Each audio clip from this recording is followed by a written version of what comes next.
ವಿಜಯದಾಸರ ಸುಳಾದಿಗಳು ಅಂತ ಹೇಳುವಾಗ ಪ್ರಾಯ ಎಲ್ಲ ಹರಿದಾಸರು ಸುಳಾದಿಗಳನ್ನು ರಚನೆ ಮಾಡಿದ್ದಿದೆ. ಆದರೆ ವಿಜಯದಾಸರು ರಚನೆ ಮಾಡಿದ ಸುಳಾದಿಗಳು ತುಂಬ ಪ್ರಖ್ಯಾತವಾಗಿದ್ದಾವೆ, ಪ್ರಮೇಯಪೂರ್ಣವಾಗಿದ್ದಾವೆ. ಅಷ್ಟೇ ಯಾಕೆ, ಸುಳಾದಿದಾಸರು ಅಂತ ಯಾರನ್ನಾದರೂ ಕರೆಯೋದಾದರೆ ಅದು ವಿಜಯದಾಸರು ಸುಳಾದಿದಾಸರು ಅಂತ ಕರೆಯುವಷ್ಟು ವಿಜಯದಾಸರು ಸುಳಾದಿಗಳನ್ನು ನೀಡಿದ್ದಾರೆ. ಪ್ರಮೇಯ ಭಾಗ ಸುಳಾದಿ, ಸಾಧನಾ ಭಾಗ ಸುಳಾದಿ, ತೀರ್ಥಕ್ಷೇತ್ರ ಸುಳಾದಿ ಅಂತ ಮಾಡಿದ್ದಾರೆ. ಅದು ಅಲ್ಲದೇನೆ ಒಂದು ಹೊಸ ಸಂಗತಿ ಅಂತ ಹೇಳಿದರೆ, ನವವಿಧ ಭಕ್ತಿಯಲ್ಲಿ ಕೊನೆಯದಾದ ಭಕ್ತಿ ಆತ್ಮನಿವೇದನ ಭಕ್ತಿ. ಆತ್ಮನಿವೇದನ ಭಕ್ತಿಗೆ ವಿಜಯದಾಸರದ್ದು ಸುಮಾರು 250ಕ್ಕಿಂತ ಹೆಚ್ಚು ಸುಳಾದಿಗಳಿದ್ದಾವೆ, ಹೆಚ್ಚು ಕೃತಿಗಳಿದ್ದಾವೆ. 250ಕ್ಕಿಂತ ಹೆಚ್ಚು ಕೇವಲ ನವವಿಧ ಭಕ್ತಿ 9 ನಾನು ಹೇಳ್ತಾ ಇರೋದು. ಕೇವಲ ಆತ್ಮನಿವೇದನ ರೂಪವಾಗಿರತಕ್ಕಂತಹ ಭಕ್ತಿಗೆ ಅವರು 250ಕ್ಕಿಂತ ಹೆಚ್ಚು ಸುಳಾದಿಗಳನ್ನು, ಕೃತಿಗಳನ್ನು ರಚನೆ ಮಾಡ್ತಾರೆ ಅಂತ ಹೇಳಿದರೆ ಅವರ ಆತ್ಮನಿವೇದನ ರೂಪವಾದ ಭಕ್ತಿ ಎಷ್ಟಿರಬೇಕು. ದೇವಾಂಶ ಸಂಭೂತರು ಅನ್ನೋದರಲ್ಲಿ ಎರಡು ಮಾತೇ ಇಲ್ಲ ಅನ್ನುವಂತಹ ವಿಚಾರ ನಮಗೆ ಗೊತ್ತಾಗ್ತಾ ಇದೆ. ಪ್ರಕೃತ ಇಲ್ಲಿ ವಿಜಯದಾಸರು ಸುಳಾದಿಯಲ್ಲಿ ಆಗಲೇ ಹೇಳಿದ ಹಾಗೆ ಉಡುಪಿಯ ಯಾತ್ರೆ, ಅನ್ಯಕ್ಷೇತ್ರೇ ಕೃತಂ ಪಾಪಂ ಪುಣ್ಯಕ್ಷೇತ್ರೇ ವಿನಶ್ಯತಿ ಅನ್ನೋದು ಸಾಮಾನ್ಯವಾಗಿರತಕ್ಕಂತಹ ಮಾತು. ಆದರೆ ಉಡುಪಿಯಂತಹ ಕ್ಷೇತ್ರಕ್ಕೆ ಬರುವಾಗ ಬಹು ಜನ್ಮಾರ್ಚಿತೈ ಪುಣ್ಯೇ ಲಭ್ಯತೆ ಕ್ಷೇತ್ರ ದರ್ಶನಂ, ಅನೇಕ ಜನ್ಮಗಳ ಪುಣ್ಯದಿಂದ ಮಾತ್ರ ಇಂತಹ ಕ್ಷೇತ್ರದ ಆ ಕ್ಷೇತ್ರ ಸ್ವಾಮಿಯ ದರ್ಶನ ಆಗ್ತದೆ ಎನ್ನುವಂತಹ ಮಾತು ಎಲ್ಲ ಪುರಾಣಗಳು ಕೂಡ ನಿರೂಪಣೆಯನ್ನು ಮಾಡ್ತವೆ. ವಿಜಯದಾಸರು ಈ ಒಂದು ಸುಳಾದಿಯಲ್ಲಿ ಈ ಅಂಶವನ್ನು ನಿರೂಪಣೆ ಮಾಡ್ತಾರೆ. ಏನದು ಅಂತ ಕೇಳಿದರೆ, ಉಡುಪಿಯ ಕೃಷ್ಣನ ದರ್ಶನಕ್ಕೆ ನಾವು ಬರಬೇಕಾದರೆ ಹೇಗೆ ಬರ್ತೀವ್ರಿ? ಏನ್ರಿ, ಈಗಂತೂ ಬೇಕಾದಷ್ಟು ಬಸ್ ಇದ್ದಾವೆ, VRL ಬಸ್ ಇದೆ, SRS ಇದೆ. ನಾವು ಅನ್ಕೋಬಹುದು ಮೊದಲನೇ ಕಾಲದ ಆಲೋಚನೆಯನ್ನು ಮಾಡಿ ಕಾಲ್ನಡಿಗೆಯಿಂದ ಅಥವಾ ಚಕ್ಕಡಿಗಳಲ್ಲಿ ಬರೋರ ಉದ್ದೇಶ ಇಟ್ಕೊಂಡು ಹೇಳಿದ್ದಾರೆ ಅಂತ ಹೇಳಬಹುದು. ಆದರೆ ಹಾಗಲ್ಲ. ವಿಜಯದಾಸರು ಹೇಳ್ತಾ ಇದ್ದಾರೆ, ನಾವು ಬಸ್ನಲ್ಲಿ ಬರ್ತೇವೆ, ಪ್ರೈವೇಟ್ ವೆಹಿಕಲ್ನಲ್ಲಿ ಬರ್ತೇವೆ ಅಂದರೂ ಕೂಡ ನಾವು ಸಂಕಲ್ಪ ಮಾಡಿದ ಕೂಡಲೇ, ನಾವು ವಿಚಾರ ಆಲೋಚನೆ ಮಾಡಿದ ಕೂಡಲೇ ಆ ಸ್ವಾಮಿಯ ದರ್ಶನ ಆಗಲ್ಲ.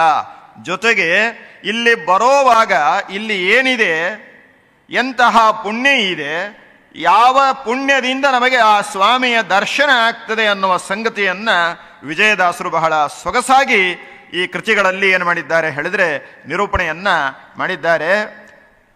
ಸಾಮಾನ್ಯರು ಕೃಷ್ಣನ ದರ್ಶನ ಮಾಡೋದಕ್ಕೂ ಜ್ಞಾನಿಗಳು ಕೃಷ್ಣನ ದರ್ಶನ ಮಾಡೋದಕ್ಕೂ ತುಂಬ ವ್ಯತ್ಯಾಸ ಇದೆ. ಏನದು ವ್ಯತ್ಯಾಸ? ಅವರು ದರ್ಶನ ಮಾಡ್ತಾರೆ, ನಾವು ದರ್ಶನ ಮಾಡ್ತೇವೆ ಆ ಕೃಷ್ಣನ ಅಂತ ಹೇಳಿದರೆ ಹಾಗಲ್ಲ. ನಾವು ಬರೀ ಕೃಷ್ಣನ ದರ್ಶನ ಮಾತ್ರ ಮಾಡ್ತೇವೆ. ಆದರೆ ಹಾಗಲ್ಲ, ಜ್ಞಾನಿಗಳ ಹಾಗಲ್ಲ. ಜ್ಞಾನಿಗಳು ಹೇಗೆ ಅಂತ ಕೇಳಿದ್ರೆ, ಜ್ಞಾನಿಗಳು ಕೃಷ್ಣನ ದರ್ಶನವನ್ನ ಮಾಡಿದರೆ ಅವರನ್ನ ಕೃಷ್ಣ ದರ್ಶನ ಮಾಡ್ತಾನೆ. ಆಯತಾಭ್ಯಾಂ ವಿಶಾಲಾಭ್ಯಾಂ ಕರುಣಾರಸ ಪೂರ್ಣಾಭ್ಯಾಂ ಲೋಚನಾಭ್ಯಾಂ ವಿಲೋಕಯ ಅಂತ ಹೇಳಿ. ಹಾಗಾಗಿ ವಿಜಯದಾಸರಲ್ಲಿ ಸಮರ್ಥನೆಯನ್ನ ಮಾಡ್ತಾ ಇದ್ದಾರೆ. ಏನಂತ, ನಾವು ಕೃಷ್ಣನನ್ನ ಕಂಡ್ರೆ ಸಾಲದು, ಕೃಷ್ಣನೂ ಕೂಡ ನಮ್ಮನ್ನ ನೋಡಬೇಕು, ನಮ್ಮನ್ನ ಕಾಣಬೇಕು. ಆ ನಿಟ್ಟಿನಲ್ಲಿ ನಮ್ಮ ಯಾತ್ರೆ ಏನಾಗಬೇಕು ಹೇಳಿದ್ರೆ ವಿಜಯ ಯಾತ್ರೆ ಆಗಬೇಕು. ವಿಜಯದಾಸರ ಸುಳಾದಿಯ ಮೂಲಕವಾಗಿ ವಿಜಯ ಯಾತ್ರೆ ಅದಾಗಬೇಕು ಅನ್ನುವ ಅನುಸಂಧಾನವನ್ನ ವಿಜಯದಾಸರು ನಮಗೆ ಕೊಡ್ತಾರೆ. ದಾಸ ಸಾಹಿತ್ಯದ ಅನುಸಂಧಾನ ಹೇಗಿದೆ ಅಂದರೆ, ಒಂದು ಸಂದರ್ಭ, ಒಂದು ಮಾತನ್ನ ಹೇಳ್ತಾ ಇದ್ದೇನೆ. ವಿಜಯದಾಸರ ಅವಿಚ್ಛಿನ್ನ ಶಿಷ್ಯರಾಗಿರತಕ್ಕಂತಹ ಗೋಪಾಲದಾಸರು ಶ್ರೀನಿವಾಸನ ದೇವಸ್ಥಾನದ ಪಕ್ಕ ಕಟ್ಟೆ ಮೇಲೆ ಸಾಯಂಕಾಲ ಸಂಧ್ಯಾವಂದನೆಯನ್ನು ಮಾಡ್ತಾ ಇದ್ದಾರೆ. ಮಾಡುವಾಗ ಒಬ್ಬ ಸಾಧ್ವಿ ಬಂದು ಆಗತ್ತಾನೆ ಆಕಳಿನ ಕೆಚ್ಚಲಿನಿಂದ ಕರೆದಂತಹ ಹಾಲನ್ನು ಸಮರ್ಪಣೆ ಮಾಡ್ತಾಳೆ. ಸ್ವಾಮಿ, ಇದನ್ನು ತಾವು ಸಾಯಂಕಾಲ ಪೂಜೆ ಮಾಡುವಾಗ, ಅಷ್ಟಾವಧಾನ ಮಾಡುವಾಗ ಈ ಹಾಲನ್ನು ನೈವೇದ್ಯಕ್ಕೆ ಬಳಸಬೇಕು ಅಂತ ಅವಳು ವಿನಂತಿ ಮಾಡಿಕೊಂಡು ಕೊಡ್ತಾಳೆ. ಅವಳು ಇನ್ನೂ ಆಚೆ ಹೋಗಿಲ್ಲ, ಅಲ್ಲೇ ಇದ್ದಾಳೆ. ಹೋದ ಮೇಲೆ ಮಾಡಿದರೆ ಬೇರೆ ಮಾತು. ಆದರೆ ಅವಳು ಅಲ್ಲೇ ಇರೋವಾಗಲೇ ಗೋಪಾಲದಾಸರು ಏನು ಮಾಡಿದ್ರು ಹೇಳಿದರೆ, ಆ ಹಾಲನ್ನು ಅಲ್ಲೇ ಪಕ್ಕದಲ್ಲೇ ತಾವು ಕೂತ ಅರ್ಘ್ಯ ಹಾಕುವ ತಗ್ಗಿನಲ್ಲಿ ಹಾಕಿಬಿಟ್ರು. ಹಾಕಿದಾಗ ಪಾಪ ಅವಳಿಗೆ ಅಸಮಾಧಾನ ಆಯಿತು. ಯಾರಿಗಾದರೂ ಆಗತ್ತೆ ತಾನ್ರಿ. ಆವಾಗ ಅವಳು ಕೇಳ್ತಾಳೆ, ಏನು ಸ್ವಾಮಿ, ನನ್ನಿಂದೇನು ಅಪರಾಧ ಆಯಿತು ಅಂತ. ಆವಾಗ ಗೋಪಾಲದಾಸರು ಹೇಳ್ತಾಳೆ, ಏನೂ ಅಪರಾಧ ಆಗಿಲ್ಲಮ್ಮ, ನೀನು ಸಾಯಂಕಾಲ ಪೂಜೆ ಆಗುವಾಗ ಬಾ ಅಂತ ಹೇಳ್ತಾರೆ. ಸರಿ, ಸಾಯಂಕಾಲ ಪೂಜೆ ನಡೆಯುತ್ತೆ, ಅವಳು ಬರ್ತಾಳೆ. ಬಂದಾಗ ಗೋಪಾಲದಾಸರು ಹೇಳ್ತಾರೆ, ನೋಡಮ್ಮ ಸ್ವಾಮಿಯನ್ನು ನೋಡು, ದಿಟ್ಟಿಸಿ ನೋಡು ಅಂತ ಹೇಳ್ತಾರೆ. ಹಾಗಾದರೆ ಸ್ವಾಮಿಯ ಮುಖದಿಂದ, ಸ್ವಾಮಿಯ ಬಾಯಿಂದ, ವೇಣುಗೋಪಾಲ ಶ್ರೀನಿವಾಸನ ಮುಖದಿಂದ, ಬಾಯಿಯಿಂದ ಹಾಲು ಹರಿಯುತ್ತಾ ಇದೆ. ಏನಿದು ಚಮತ್ಕಾರ? ಜ್ಞಾನಿಗಳ ಅನುಸಂಧಾನ ಹೇಗಿರುತ್ತದೆ? ಈ ಅನುಸಂಧಾನದ ಸಿದ್ಧಾಂತವನ್ನು ಕೊಟ್ಟ ಏಕಮೇವ ಆಚಾರ್ಯರು ಶ್ರೀಮದಾಚಾರ್ಯರು. ಈ ಅನುಸಂಧಾನದ ಸಿದ್ಧಾಂತ ಇರಲಿಲ್ಲ ಅಂತಾದರೆ ಯಾವ ದಾಸರೂ ಪದ್ಯವನ್ನು ರಚನೆ ಮಾಡ್ತಾ ಇರಲಿಲ್ಲ, ನಾವು ನೀವು ಇಲ್ಲಿ ಕೂಡ್ಲಿಕ್ಕೆ ಸಾಧ್ಯವೇ ಆಗ್ತಾ ಇರಲಿಲ್ಲ. ಅಂತಹ ಉನ್ನತವಾದ ಸಿದ್ಧಾಂತವನ್ನು ಶ್ರೀಮದಾಚಾರ್ಯರು ಕೊಟ್ಟಿದ್ದಾರೆ. ಹಾಗಾಗಿ ಅಲ್ಲಿ ಗೋಪಾಲದಾಸರು ಹೇಳ್ತಾರೆ, ನೋಡಮ್ಮ ನೀನು ಕೊಟ್ಟ ಹಾಲನ್ನು ಸಾಯಂಕಾಲ ಸಮರ್ಪಣೆ ಮಾಡಲಿಕ್ಕೆ ಹೇಳಿದೆ. ಆದರೆ ನಾನು ಅಂದುಕೊಂಡೆ ಅಷ್ಟು ತಡ ಮಾಡಿ ತಂಗಳ ಹಾಲನ್ನೇ ಯಾಕೆ ಸಮರ್ಪಣೆ ಮಾಡಬೇಕು, ಕೂಡಲೇ ಸಮರ್ಪಣೆ ಮಾಡೋಣ ಅಂತ. ಜ್ಞಾನಿಗಳ ಅನುಸಂಧಾನ, ಜ್ಞಾನಿಗಳ ಸಮರ್ಪಣೆ ಹೇಗಿರುತ್ತದೆ ಅಂತ ಕೇಳಿದ್ರೆ, ಕೂಡಲೇ ಅಲ್ಲಿ ತಗ್ಗಿನೆಲ್ಲ ಹಾಕಿದರೆ ಅದು ಹೋಗಿ ಸ್ವಾಮಿಗೆ ಏನಾಗಿದೆ, ಸ್ವೀಕೃತವಾಗಿದೆ, ಸಮರ್ಪಿತವಾಗಿದೆ. ಇದು ಜ್ಞಾನಿಗಳ ಅನುಸಂಧಾನ. ಹಾಗಾಗಿ ವಿಜಯದಾಸರು ಹೇಳ್ತಾರೆ, ಸುಮ್ಮನೆ ಪಿಕ್ನಿಕ್ಗೆ ಬಂದ ಹಾಗೆ ಉಡುಪಿಗೆ ಬರಬೇಡಿ, ಇಲ್ಲಿ ಬರೋವಾಗ ಏನು ಸುಕೃತ ಇದೆ ಅನ್ನೋದನ್ನ ತಮ್ಮ ಪದ್ಯಗಳ ಮೂಲಕವಾಗಿ ನಿರೂಪಣೆಯನ್ನು ಮಾಡ್ತಾ ಇದ್ದಾರೆ. ಶ್ರೀಪಾದಂಗಳವರು ಕೊಟ್ಟ ವಿಷಯವನ್ನ ನನ್ನ ಅಲ್ಪಪತ್ನಿಯಲ್ಲಿ ಹೇಳುವ ಪ್ರಯತ್ನವನ್ನ ಮಾಡ್ತಾ ಇದ್ದೇನೆ. ವಿಜಯದಾಸರು ಅಂತಾರೆ, ಉಡುಪಿಗೆ ಬರಬೇಕಲ್ವಾ, ಸರಿ ಟಿಕೆಟ್ ಮಾಡಿಸಿದ್ರೆ ಆಯ್ತಲ್ಲ. ಅಲ್ಲ, ಯಾರು ಟಿಕೆಟ್ ಮಾಡಬೇಕು? ನಮ್ಮ ಭಂಡಾರಕೇರಿ ಸ್ವಾಮಿ ಹೇಳ್ತಾರೆ, ಹೈವೇನಲ್ಲಿ ಹೋಗಬೇಕು ಅಂತ. NH ನಲ್ಲಿ ಬಸ್ಗಳೆಲ್ಲ ಬರ್ತದೆ, ಆದರೆ ಯಾವ NH? ನ್ಯಾಷನಲ್ ಹೈವೇ ಅಲ್ಲ, ನಾರಾಯಣ ಹೈವೇ ಅಂತ. ಹಾಗೆ ನಾರಾಯಣ ಹೈವೇನಲ್ಲಿ ನಾವು ಇಲ್ಲಿ ಉಡುಪಿಗೆ ಬರಬೇಕು. ಹಾಗಾದ್ರೆ ಹೇಳ್ತಾರೆ, ಆವ ಸುಕೃತವೋ ಮತ್ತಾವ ಗುರುಗಳ ದಯವೋ. ನೋಡಿ, ಉಡುಪಿಗೆ ಬರಬೇಕಾದ್ರೆ ಪುಣ್ಯ ಇದ್ರೆ ಮಾತ್ರ, ಪುಣ್ಯೇನೇಶೇ ಲಭ್ಯತೆ, ಪುಣ್ಯದಿಂದ ಮಾತ್ರ ಲಭ್ಯತೆ ಕ್ಷೇತ್ರ ದರ್ಶನಂ. ಈ ಪುಣ್ಯ ಇದ್ದರೆ ಮಾತ್ರ ಸ್ವಾಮಿಯ ಕ್ಷೇತ್ರದ ದರ್ಶನ ಅನ್ನೋದೇನಾಗ್ತಾ ಇದೆ, ಉಂಟಾಗ್ತಾ ಇದೆ. ಹಾಗಾಗಿ ಆವ ಸುಕೃತವೋ ಮತ್ತಾವ ಗುರುಗಳ ದಯವೋ. ಯಾವ ಗುರುಗಳ ದಯರಿ ನಮಗೆ ಈ ಉಡುಪಿಗೆ ಬರಬೇಕಾದ್ರೆ? ಅದಕ್ಕೆ ಹೇಳ್ತಾರೆ, ಇನ್ಯಾರೋ ಗುರುಗಳಲ್ಲರಲ್ಲಪ್ಪ, ಬ್ರಹ್ಮಾಂತ ಗುರುವ ಸಾಕ್ಷಾದಿಷ್ಟಂ ದೈವಂ ಶ್ರೀಯಪತಿ ಆಚಾರ್ಯ ಶ್ರೀಮದಾಚಾರ್ಯ ಸಂತು ಮೇ ಜನ್ಮ ಜನ್ಮನಿ. ಆಚಾರ್ಯರಿಂದ ಪ್ರತಿಷ್ಠಿತವಾದ ಕೃಷ್ಣನ ಆಚಾರ್ಯರ ಅನುಗ್ರಹ ಇಲ್ಲದೇನೆ ನಾವಿಲ್ಲಿ ಬರ್ಲಿಕ್ಕೆ ಸಾಧ್ಯ ಇದೆಯಾ? ಹಾಗಾದರೆ ಮತ್ತಾವ ಗುರುಗಳು? ಪೃಥ್ವಿ ಮಂಡಲ ಮಧ್ಯಸ್ಥ ಪೂರ್ಣಬೋಧ ಮತಾನುಗಾ ವೈಷ್ಣವ ವಿಷ್ಣು ಹೃದಯ ತಾನ್ನಮಸ್ಸೇ ಗುರುಂ ಮಮ. ಇಂತಹ ಆವ ಸುಕೃತವೋ ಮತ್ತಾವ ಗುರುಗಳ ದಯವೋ. ಇಂತಹ ಗುರುಗಳ ದಯದಿಂದ ನಾವು ಉಡುಪಿಗೆ ಬರಬೇಕಾದ್ರೆ ಪ್ರಾಯ ಅವರು ಹರಿಸಿರ್ತಾರಂತೆ.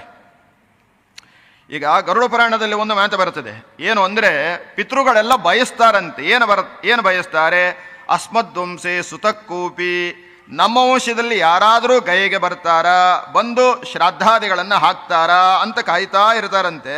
ಹೇಗೋ ಹಾಗೆ ನಮ್ಮ ಪಿತೃಗಳು, ನಮ್ಮ ಹಿರಿಯರು, ನಮ್ಮ ಗುರುಗಳು ಒಂದು ಹರಕೆ ಮಾಡಿರಬಹುದಂತೆ, ಅನುಗ್ರಹ ಆಶೀರ್ವಾದ ಮಾಡಿರಬಹುದಂತೆ, ಇವನಿಗೆ ಉಡುಪಿ ಯಾತ್ರೆ ಫಲಿಸಲಿ, ಉಡುಪಿ ಯಾತ್ರೆಯ ಫಲ ಬರಲಿ ಅಂತ ಅವರು ಚಿರ್ಣಪುಣ್ಯೋ ಪ್ರಾಚೀನರಾಗಿರ್ತಕ್ಕಂಥವ್ರು ನಮಗೆ ಹರಿಸಿದ್ದಾರೆ. ಹಾಗಾಗಿ ನಮಗೆ ಉಡುಪಿಯ ಯಾತ್ರೆ ಏನಾಗಿದೆ ಅಂತ ಕೇಳಿದ್ರೆ ಸಿದ್ಧಿಸಿದೆ. ಯಾಕೆ ಅಂದರೆ ಈ ಮಾತು ನನ್ನ ಅನುಭವದಿಂದ ಹೇಳ್ತಾ ಇದ್ದೇನೆ. ನಾವು ಅಂದ್ಕೊಂಡ್ವೆ ಫಲಿಮಾರ ಸೌಂಡ್ ನಮ್ಮವ್ರಿ, ನಮ್ಮದೇ ಪರ್ಯಾಯ, ಪೇಜಾವರ ಪರ್ಯಾಯ ಹೇಗೋ ಹಾಗೆ ಫಲಿಮಾರ ಪರ್ಯಾಯವೂ ನಮ್ಮದೇ ಪರ್ಯಾಯ. ಫಲಿಮಾರ ಸೌಂಡ್ ಪರ್ಯಾಯ ಆರಂಭ ಆದರೆ ಬಸ್ ಪಾಸ್ ತೆಗಿಸ್ಬಿಡೋಣ, ವಾರಕ್ಕೊಂದ್ಸಲ 4 ದಿವಸಕ್ಕೊಂದ್ಸಲ ಓಡಾಡ್ಬೋದು ಉಡುಪಿಗೆ ಅಂತ ಅಂದ್ಕೊಂಡ್ರೆ ಏನಾಯಿತು ಗೊತ್ತಾ?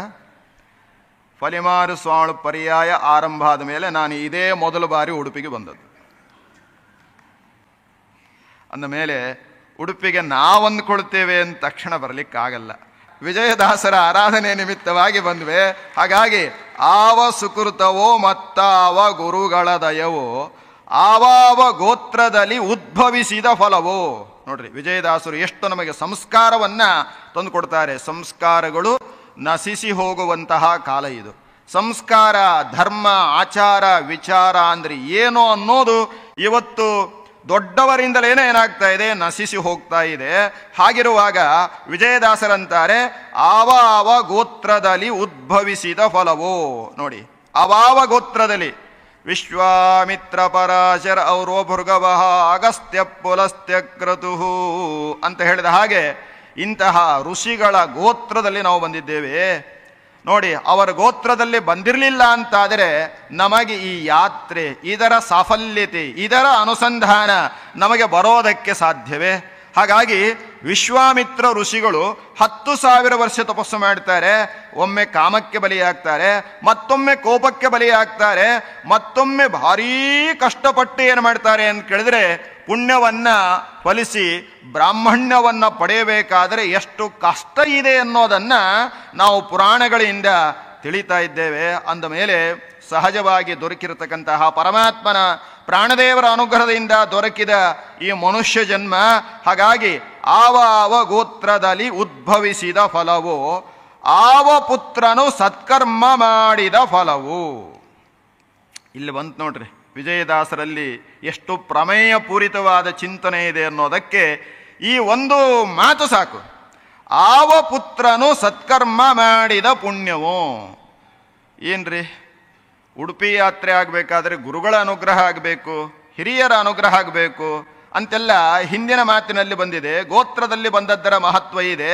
ಹೀಗಿರುವಾಗ ಆವ ಪುತ್ರನು ಸತ್ಕರ್ಮ ಮಾಡಿದ ಫಲವು ಅಂತ ಹೇಳ್ತಾರೆ.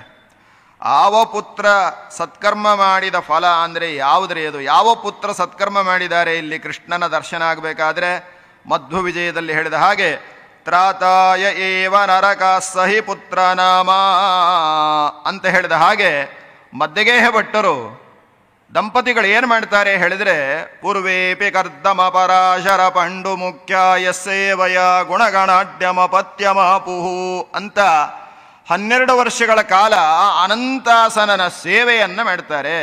ಆ ಅನಂತಾಸನನ ಸೇವೆಯನ್ನ ಮಾಡಿ ಪುತ್ರನನ್ನ ಪಡೀತಾರೆ. ಅದ ಎಂತಹ ಪುತ್ರರಿ? ಒಬ್ಬ ತಂದೆ ತಾಯಿಗಳನ್ನಲ್ಲ, ಅನಂತ ಕೋಟಿ ಜೀವರಾಶಿಗಳನ್ನ ಪುನ್ನಾಮ ನರಕಾತ್ರಾಯತೆ ಇತಿ ಪುತ್ರ. ಅಂತಹ ಪುತ್ರ ವಾಸುದೇವ ಎನ್ನುವ ಪುತ್ರ, ಅಂತಹ ಪುತ್ರ ಶ್ರೀಮದ್ ಆಚಾರ್ಯರು ಅನ್ನೋ ಪುತ್ರ. ಹಾಗಾಗಿ ಆವ ಪುತ್ರನು ಸತ್ಕರ್ಮ ಮಾಡಿದ ಪುಣ್ಯವೋ. ಇಂತಹ ವಾಸುದೇವ ಶ್ರೀಮದ್ ಆಚಾರ್ಯರು ಮುಖ್ಯ ಪ್ರಾಣದೇವರು ಅವತಾರಭೂತರಾದ ಇವರ ಪುತ್ರ, ಇಂತಹ ಪುತ್ರ ಮಾಡಿದ ಪುಣ್ಯವೋ. ಅವರು ಸತ್ಕರ್ಮ ಮಾಡಿದ್ದಾರೆ. ಏನು ಸತ್ಕರ್ಮ ಮಾಡಿದ್ದಾರೆ? ಉಡುಪಿಯಲ್ಲಿ ಕೃಷ್ಣನನ್ನ ಪ್ರತಿಷ್ಠಾಪನೆ ಮಾಡಿದ್ದಾರೆ. ಹಾಗಾಗಿ ಆಚಾರ್ಯ ಮಧ್ವರು ಇಲ್ಲಿ ಪ್ರತಿಷ್ಠಾಪನೆ ಮಾಡಿರಲಿಲ್ಲ ಅಂತಾಗಿದ್ದರೆ ಆ ಕೃಷ್ಣನ ದರ್ಶನ ನಮಗೆ ಆಗ್ತಾ ಇತ್ತು. ಸಿದ್ಧಿ ವಿಘ್ನ ಮಖದೋಷ ಭೇಷಜಂ ಅಂತ ನಿರೂಪಣೆಯನ್ನು ಮಾಡ್ತಾ ಇದ್ದಾರೆ. ಎಲ್ಲರಿಗೂ ಕೂಡ ವಿಘ್ನ ಪರಿಹಾರ ಆಗಬೇಕು, ಮಂಗಳಕರವಾದ ಮೋಕ್ಷ ಆಗಬೇಕು ಅನ್ನೋದಕ್ಕೋಸ್ಕರವಾಗಿ ಶ್ರೀಮದಾಚಾರ್ಯರು ಕೃಷ್ಣನನ್ನ ಇಲ್ಲಿ ಪ್ರತಿಷ್ಠಾಪನೆ ಮಾಡಿದ್ದಾರೆ.